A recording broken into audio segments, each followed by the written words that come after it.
Well, as we hear this morning's gospel, as I hear it, Jesus is saying that a tax collector who's abused everything that we consider moral was acceptable in the eyes of God rather than the upstanding community leader, this Pharisee, who's done everything right all his life.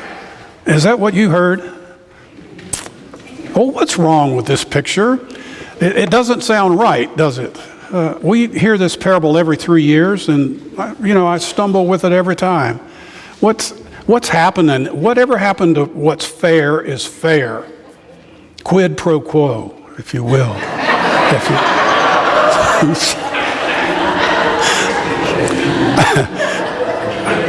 I'm not allowed to say that.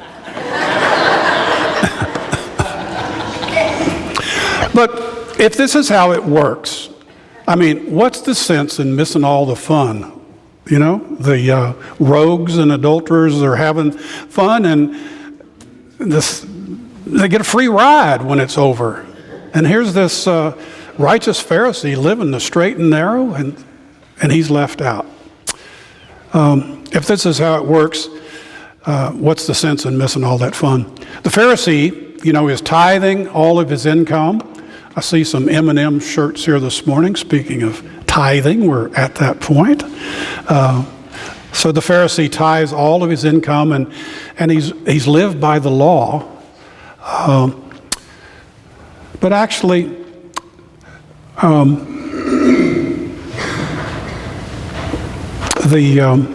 you've heard this parable over and over before, and it doesn't sound fair. But if you think about it, it gets even worse, because the audience Jesus was speaking to, the religious leaders, wouldn't have been able to make anything of this parable. It would be utterly unthinkable to them. But actually, when we come down to it, who Jesus is speaking to really is the point of the parable. Jesus told this parable to some who trusted in themselves that they were righteous and regarded others with contempt. So self-righteous and superior.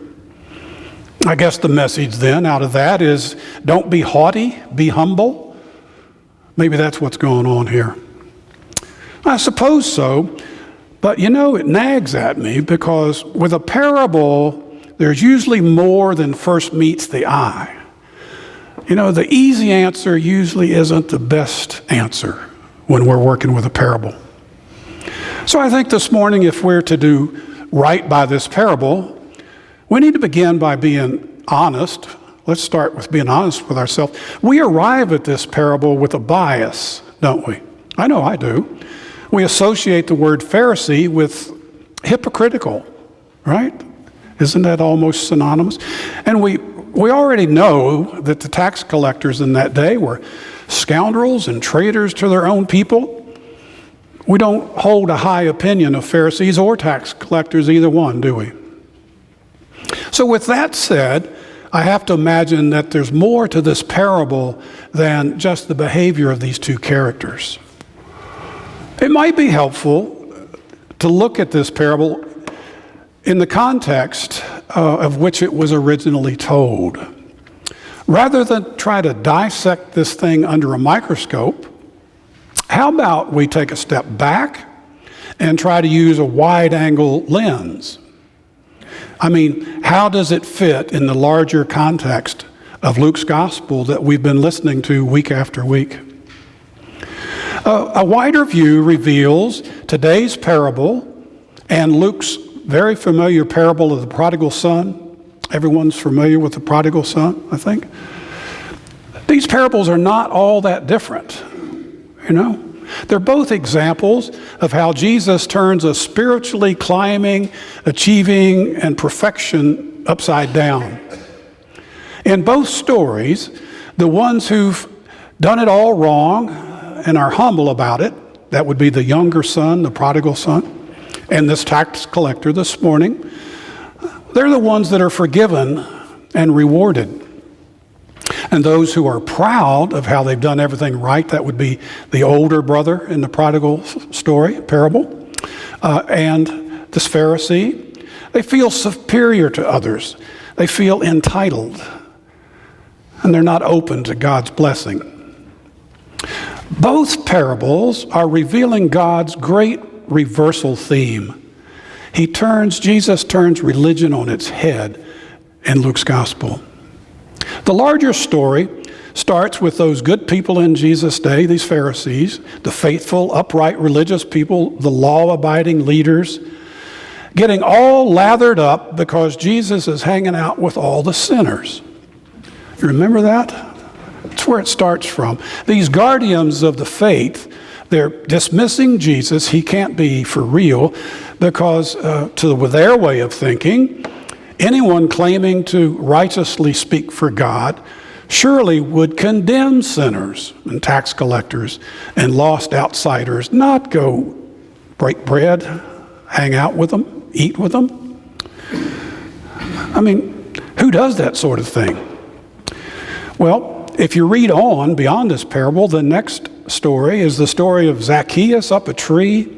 We'll miss that next week because All Saints falls next week. And it's important that we look at the closure on this loop, that after we go through all this, the very next story, Jesus says, Zacchaeus, come down from the tree. I'm going to lunch at your house today. So in the end, Jesus is back eating with tax collectors after we've gone through these stories. As we've come to learn, the self-righteous ones, Jesus' critics, are pretty hard-headed. They're incapable of hearing a direct rebuttal. And that's where parables come in. Jesus responds in parables to where they're convicted in their own hearing, and they don't get a chance to counter-argue.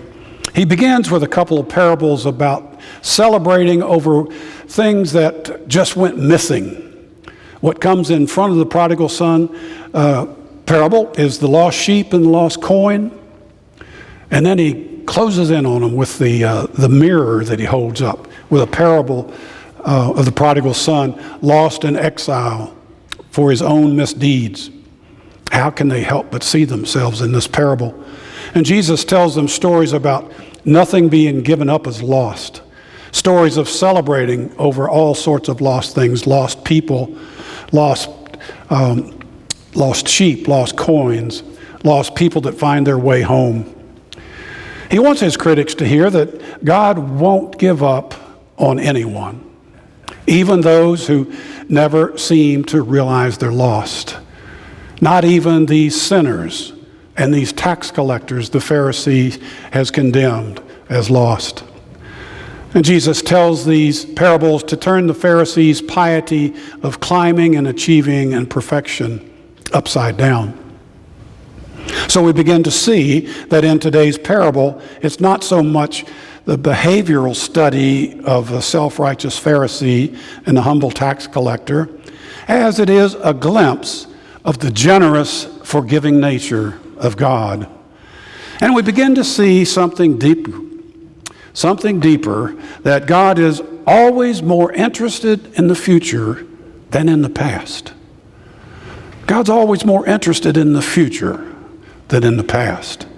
God's more concerned about what a person can yet become than what a person used to be. Vaughn Wilson, when you ask Vaughn Wilson, how are you, Vaughn? What's his standard answer? Better and better. The tax collector comes away justified. That is, in a right relationship with God. Not so for the self-righteous Pharisee, and that's because he's comparing himself with others rather than the person God's called him to be. C.S. Lewis says that true humility is not thinking less of yourself, it's thinking of yourself less. And so the deeper message of today's parable is that there is nothing noble in being superior to your fellow man. True nobility is being superior to your former self. Two men went up to the temple to pray. It turns out to be a teachable moment. that the function of prayer is not to influence God, but rather to change the nature of the one who prays. I believe the key to unlocking this parable lies in our understanding that discipleship is a balancing act between law and grace. A right relationship with the God of the cross lies in knowing that God is merciful and loving, and knowing that our status and achievements are not at the center of that relationship. We're not to trust in ourselves or in our ability to keep God's law, but nowhere does Jesus say that we get to ignore the law. Our opening prayer this morning, the opening collect, reminds us that to obtain the kingdom promise, we are to love what God commands. And so in the long view of life, discipleship is this balancing act between law and grace.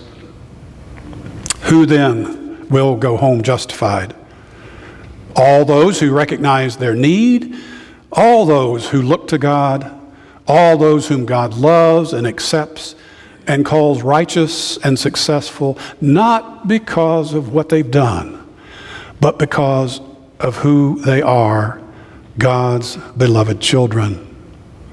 We're judged not on what we do, but rather on who God is. God's faithfulness is not dependent on our worthiness. It comes down to this: purity and perfection are not the deepest truths about God. At the bottom, what you'll find is love, mercy, patience, and hope. Underneath it all, you'll find that God has so much grace to offer that He pours it over us whether we deserve it or not.